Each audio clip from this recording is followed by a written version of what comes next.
Salam, selamat bertemu kembali Bapak Ibu Saudaraku yang terkasih dalam channel ini, channel Langsung Sitorus, yang sekarang kita gunakan untuk merenungkan apa yang menjadi evangelium di tanggal 28 Januari tahun 2024, yang kita kenal juga sebagai Minggu Septuagesima, 70 hari sebelum Paskah ya. Dan untuk itu saya ajak saudara-saudara untuk membagikan video ini kepada kawan-kawan dan mengajak mereka untuk mensubscribe demi kemuliaan Tuhan dan persahabatan kita. Marilah kita terima penyertaan dari Tuhan kita. Damai sejahtera Allah yang melampaui segala akal budi manusia kiranya memenuhi hati dan pikiran kita di dalam merenungkan firman yang akan disampaikan kepada kita. Amin. Bapak Ibu Saudaraku yang terkasih, firman yang akan kita renungkan ditentukan dari surat Paulus yang pertama ke jemaat di Korintus, pasalnya pasal 8 ayat 1 sampai ayat 13. Satu pasal yang kita beri judul tentang daging yang dipersembahkan kepada berhala. Apakah itu bisa dimakan oleh orang Kristen? Mari kita baca Bapak Ibu Saudara yang terkasih. Tentang daging persembahan berhala kita tahu, kita semua mempunyai pengetahuan. Pengetahuan yang demikian membuat orang menjadi sombong, tetapi kasih membangun. Jika ada seorang menyangka bahwa ia mempunyai sesuatu pengetahuan, maka ia belum juga mencapai pengetahuan sebagaimana yang harus dicapainya. Tetapi orang yang mengasihi Allah, ia dikenal oleh Allah. Tentang hal makan daging persembahan berhala kita tahu, tidak ada berhala di dunia dan tidak ada Allah lain daripada Allah yang Esa.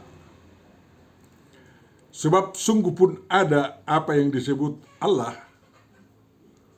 baik di surga maupun di bumi, dan memang benar ada banyak Allah dan banyak Tuhan yang demikian. Namun bagi kita hanya ada satu Allah saja, yaitu Bapa, yang daripadanya berasal segala sesuatu dan yang untuk Dia kita hidup, dan satu Tuhan saja, yaitu Yesus Kristus, yang olehnya segala sesuatu telah dijadikan dan yang karena Dia kita hidup. Tetapi bukan semua orang yang mempunyai pengetahuan itu. Ada orang yang karena masih terus terikat pada berhala-berhala, makan daging itu sebagai daging persembahan berhala. Dan oleh karena hati nurani mereka lemah, hati nurani mereka itu dinodai olehnya. Makanya, makanan tidak membawa kita lebih dekat kepada Allah. Kita tidak rugi apa-apa kalau tidak kita makan, dan kita tidak untung apa-apa kalau kita makan.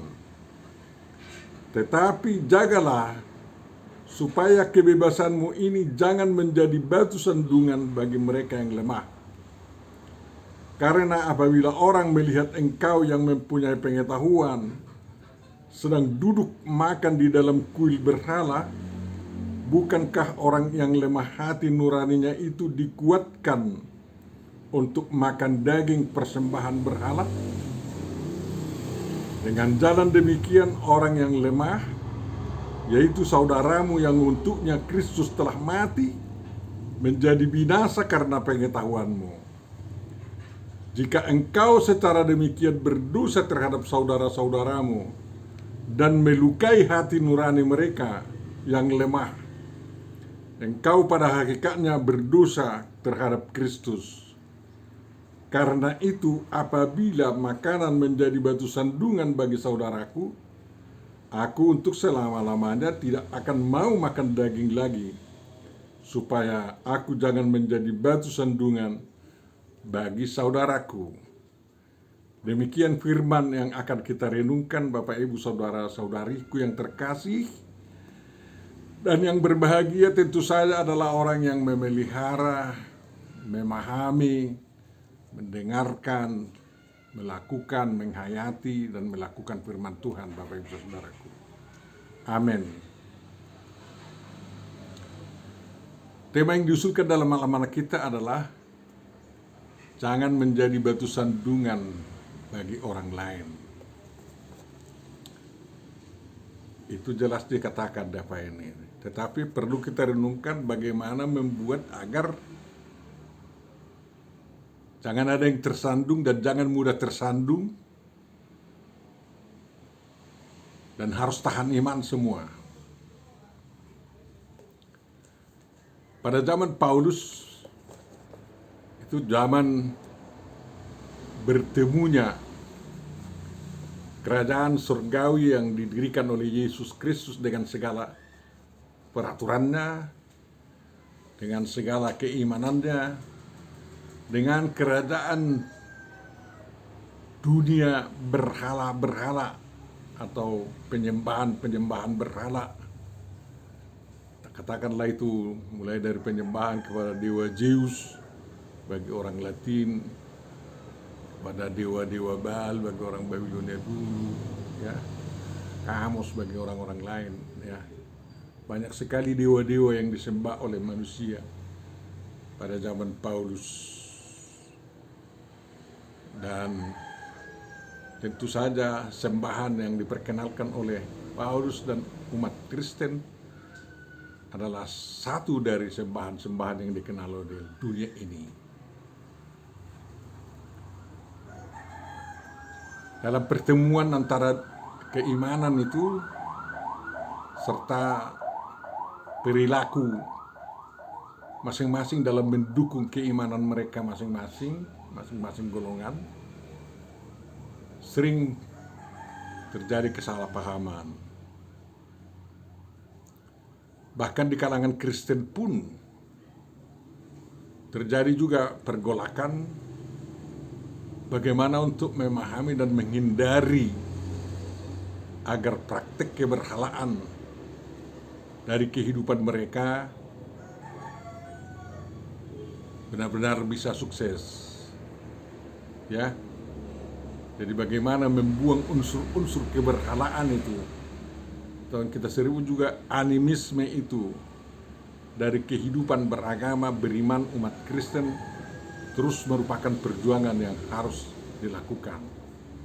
Dan sampai sekarang itu masih terjadi di dunia ini. Makanya merenungkan firman yang menjadi perikop khotbah kita kali ini masih tetap aktual dan relevan untuk kita renungkan. Dalam arti yang sangat luas. Karena pada waktu Paulus itu adalah soal persembahan berhala menjadi haram dimakan oleh orang Kristen sebagian, ya, atau tidak boleh pamer dalam bisa memakannya. Sekarang ini persoalan halal haram antara agama-agama ada, bukan hanya di kalangan orang Kristen. Misalnya di kalangan orang Kristen ada yang mengizinkan warganya makan daging babi atau makan gota, ya, bukan makan darah. Dan ada yang melarangnya sama sekali. Bagaimana itu bisa dipertemukan? Paulus mengatakan bahwa ada di zamannya orang yang sudah berpengetahuan. Artinya sudah mengetahui jelas bahwa berhala-berhala itu sebenarnya bukanlah sembahan. Kalaupun ada persembahan diberikan kepada berhala, itu sudah dinilai sebagai kebodohan Dan itu kalau daging persembahan itu dimakan tidak ada pengaruhnya terhadap keimanan Kristen yang dianut oleh yang memakannya. Tetapi di pihak lain, terutama orang-orang yang baru bertobat dari animisme, dari keagamaan yang mempraktikkan pemberian persembahan kepada sembahan-sembahan animis itu, atau dewa-dewi itu, kalau mereka sudah meninggalkan memakan daging persembahan, ada kawan Kristen dilihatnya memakan daging persembahan, dan itu menjadi pertanyaan besar bagi mereka. Kok orang Kristen yang punya pengetahuan itu mengajari kami untuk tidak makan daging persembahan, mengapa justru mereka memakannya? Sama halnya seperti sekarang ini. Dulu ya, Kristen Eropa yang datang ke Indonesia melarang orang kita berpoligami dan kita mau. Ya. Tetapi kalau ketahuan ada orang Barat itu, orang Kristen Barat itu sekarang ini menganjurkan poligami agar banyak anaknya, kita heran juga itu. Dan kalau ada orang Kristen sekarang dari Barat menganjurkan pemberkatan pernikahan sejenis, kita yang dilarang melakukan pemburitan sangat terheran-heran lah. Mengapa orang Kristen Barat itu sekarang melegalkan pernikahan orang berjenis kelamin sejenis? Itu batu sandungan lah itu sama kita, kalau mereka kita lihat. Dan bahkan Roma sekarang ini digoncang oleh karena ada penjelasan Paus mengenai hal pemberkatan orang-orang LGBT itu yang sejenis. Mengapa demikian ya? Jadi banyak hal yang membuat menjadi batu sandungan. Ya, banyak hal. Dalam kehidupan beragama itu banyak hal yang membuat kita tersandung atau orang lain tersandung oleh karena kita. Bagaimana penyelesaiannya? Paulus dengan tegas mengatakan, jangan pengetahuanmu mengundang orang tersandung. Kalau kita menganjurkan, kiranya pengetahuanmu kau mengajari orang agar tidak tersandung. Jadi jangan lakukan hal yang membuat mereka tersandung kalau belum mereka memahami seperti kau sendiri memahami apa yang akan kau lakukan. Jadi adalah tugas orang Kristen sekarang mengajar orang-orang yang masih lemah imannya, tidak seperti orang yang kuat imannya, diajari dulu agar jangan ada orang yang tersandung. Dan misalnya kalau ada orang lain, ya orang lain lah kita katakan, yang kurang seiman dengan kita, mungkin orang Kristen dan tidak orang Kristen, tersandung apabila kita memakan daging babi atau memakan gota atau namar gota, bukan yang berdarah ya. Apa yang menjadi hal yang harus kita perbuat? Kalau kita dengan sengaja memancing agar mereka tersandung, pasti ada bentrokan. Di sini Paulus mengatakan, ya kalau orang yang kau punya pengetahuan itu dilihat orang yang lemah imannya memakan daging persembahan kepada berhala itu, di kuil itu, mereka pasti tersandung. Tetapi kalau kau bisa merahasiakan soal memakan itu, kau makan nikmati sendiri, pasti mereka tidak tersandung, kan kayak gitu. Jadi harus berhikmat, menggunakan pengetahuan yang sudah kita miliki dan kita praktekkan dalam hidup kita. Tetapi yang paling bagus lagi adalah apabila kita yang sudah punya pengetahuan ini mendidik dan menuntun orang-orang yang lemah imannya itu agar bisa menjadi sekuat iman kita, agar mereka tidak tersandung kalau kita dilihat mereka makan daging babi. Bahkan mereka akan mengatakan, ikutlah kami makan daging babi, bah. Karena itu tidak dilarang dalam firman Tuhan katanya. Jadi itu harus kita lakukan sebelum kita mempertontonkan kepada orang bagaimana kita melakukan keimanan kita yang sudah penuh pengetahuan, dewasa dalam iman, dewasa dalam pengetahuan ini, agar jangan mereka tersandung, kan kayak gitu. Paulus memang dengan tegas mengatakan kalau orang tersandung saya makan daging, katanya dia bertekad tidak memakan daging selamanya. Menurut kita itu kurang pas sedemikian. Yang pas adalah kalau ada orang tersandung, kalau melihat kita makan daging, apalagi makan daging yang pernah dipersembahkan kepada berhala, kita harus rem dulu nafsu kita memakan daging seperti itu di hadapan atau dilihat orang-orang yang lemah imannya itu, ya. Dan kita tuntun mereka sampai memahami bagaimana sebenarnya, mengapa sampai bisa makan daging yang telah dipersembahkan kepada berhala. Dan kalau sudah mereka memahami, ya sama-sama mempraktikkan aja, ya, dan tidak terganggu. Karena soal kerajaan Allah memang bukan soal makanan dan minuman, kan, tapi soal keimanan dan soal kepatuhan kepada perintah Tuhan.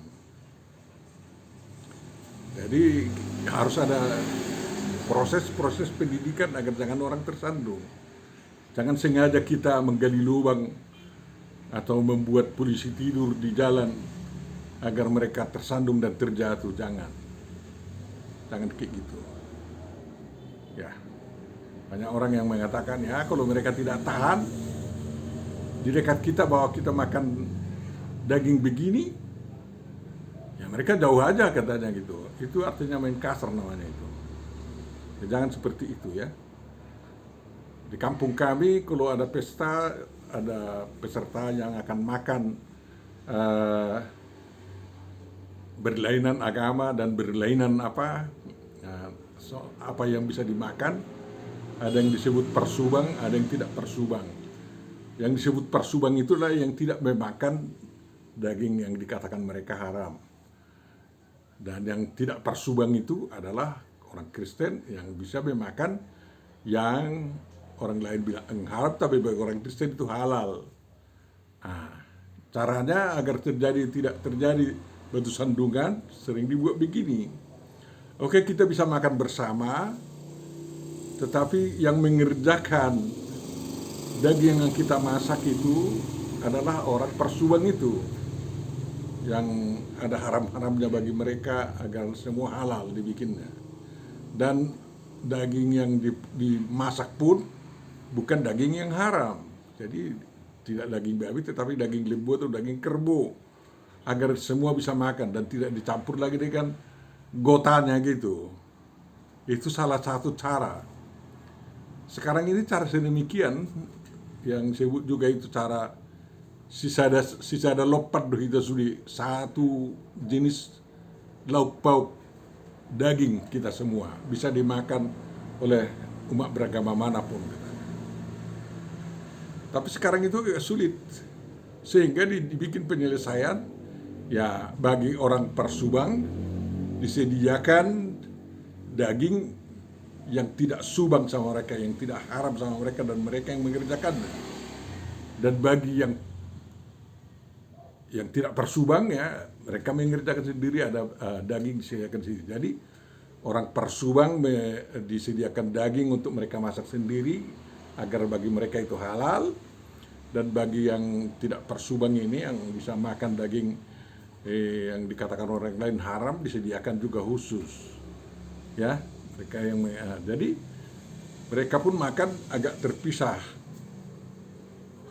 Ya, baru setelah selesai makan mereka berbaur membicarakan masalah adat. Ya, masalah adat, menyelesaikan adat yang berlaku di kampung itu. Dan kerukunan bisa terjadi dengan demikian. Dan bagi orang Kristen pun seperti juga, karena ada di kalangan orang Kristen seperti Adventis tidak memakan daging babi, itu kan tidak makan darah atau tidak makan anggota, kan. Sehingga kalau mereka ada di dalusa di suatu pesta sebagai tamu, bagi mereka disediakan daging untuk mereka masak. Dan bagi halal raya disediakan yang khusus juga. Jadi itu cara-cara agar orang tidak tersandung, ya. Tapi tentu saja yang paling utama adalah mereka harus saling mendidik. Yang persubang mendidik yang tidak persubang. Mengapa mereka tersandung kalau orang tidak persubang ini melakukan sesuatu yang bisa menyinggung perasaan mereka? Yang tidak persubang pun harus mendidik yang persubang, yang berpantang makan ini. Yang tidak berpantang makan sesuatu, mendidik orang yang berpantang makan agar saling memahami. Jangan saling menajis-najiskan, jangan saling mengatakan buruk-buruk. Karena pembangunan kerajaan Allah adalah pembangunan masyarakat yang adil dan makmur, damai sejahtera, dan dapat menikmati kehidupan bersama di suatu lingkungan yang tidak saling menyandung itu. Itulah sebenarnya yang perlu kita bergumulkan di dalam kasih. Tentu saja semuanya harus bergerak dari kasih. Kalau tidak ada kasih, saling mengajar pun tidak akan terjadi. Tapi kalau masing-masing ada memiliki kasih ya, pasti dua-duanya bisa saling take and give, saling memberikan dan saling menerima apa yang menjadi alasan-alasan mereka bisa melakukan itu, sehingga tidak sakit hati satu pihak kepada yang lain dan pihak lain itu tidak sakit hati pada yang lain. Demikian sebenarnya yang diharapkan oleh Tuhan dan Rasul-Nya kepada kita. Soal ada banyak Allah ya silahkan aja. Siapa larang orang memilih dewi atau dewa mana yang menjadi sembahannya. Ya, tidak ada yang melarang. Tapi yang kita orang Kristen itu jelas harus menyembah Allah yang Maha Esa. Bahwa Bapa kita kenal di dalam langit dan bumi, dan Tuhan kita dikatakan di sini sebagai pengganti daripada sebutan untuk anak Allah yang tunggal, atau pengganti kepada firman yang menciptakan langit dan bumi, satu Tuhan kita. Dan di sini bagian ketiga daripada Trinitas itu yang tidak disebut, ya. Tapi Bapa adalah pencipta langit dan bumi, dan Tuhan yaitu Yesus Kristus adalah yang bekerja untuk menciptakan langit dan bumi, yakni firman Tuhan yang menjadi manusia itu. Kan mencipta itu adalah dengan firman-Nya, dan yang mencipta inilah yang menjadi Tuhan kita, yakni Yesus Kristus, firman Tuhan yang menjadi manusia. Jadi kita pun harus terangkan itu kepada semua pihak yang mungkin yang politeis atau ateis atau yang sangat ketat kepercayaannya terhadap keesaan Tuhan. Harus kita terangkan juga. Harus kita tuntun orang memahami keimanan kita itu agar tidak tersandung, agar kita juga tidak tersandung oleh mereka, dan mereka pun tidak tersandung oleh karena keimanan kita. Ya, kita sadar betul bahwa tidak semua orang sama pengetahuannya, baik pengetahuan ilmu pastinya, pengetahuan keimanannya, pengetahuan kemasyarakatannya, tidak semua sama itu. Tetapi itulah kesempatan untuk saling menerangkan, untuk saling memahami, karena pemahaman golongan A tidak sama dengan pemahaman golongan B, makanya golongan A dan golongan B harus saling mau menjelaskan dan menerima penjelasan, memberikan penjelasan dan menerima penjelasan. Dan kalau sudah jelas, jangan ada yang memaksakan pendapatnya. Ya, kau harus begini menurut kami, tidak begitu ya. Tak bisa kayak gitu dalam kehidupan bertoleransi beragama. Ya, mereka mengatakan agamamu adalah agamamu, agamaku adalah agamaku, kata mereka. Tetapi kita, keimananku adalah keimananku dan keimananmu kuhormati sebagai keimanan yang tidak disalahkan dan tidak kami salahkan. Semua kita masing-masing mengejar hidup surgawi di bumi dan juga hidup surgawi di surga kekal yang disediakan oleh Tuhan kepada kita.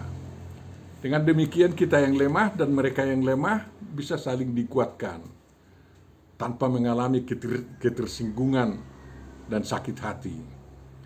Itulah kehidupan kerukunan umat beragama yang sangat bagus, yang harus dibangun sebenarnya di bumi Indonesia tercinta ini, sehingga cita-cita negara kesatuan Republik Indonesia mencapai keadilan sosial bagi seluruh rakyat Indonesia dapat berjalan mulus dan tidak terjadi gontok-gontokan oleh atas nama agama. Ya, memang sering gontok-gontokan atas nama kepentingan pribadi baru ditumpangkan kepada kepentingan agama. Kita harus bersihkan itu gontok-gontokan tidak bersangkut paut dengan kepentingan agama.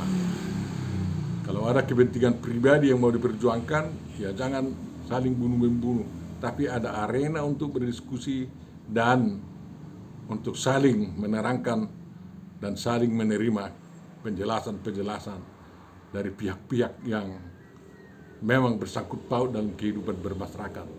Itulah kehidupan sebenarnya. Tuhan Yesus memberkati kita, dan agar kita bisa melihat kebenaran yang terjadi di masyarakat kita dan kita bisa hidup di sana, hidup berdampingan dan saling mengasihi di dalam damai sejahtera yang dianugerahkan oleh Tuhan kita. Amin. Tuhan Bapa Surgawi, terima kasih Engkau mengingatkan kami bahwa baik pengetahuan orang-orang yang percaya kepadamu sungguh beraneka ragam. Tuhan, tolonglah agar orang-orang lemah mau dibimbing menjadi orang-orang kuat dalam iman.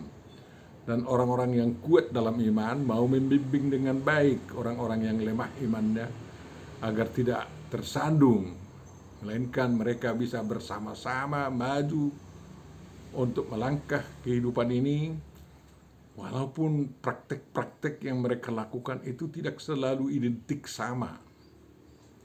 Namun semuanya memuliakan namamu demi keagungan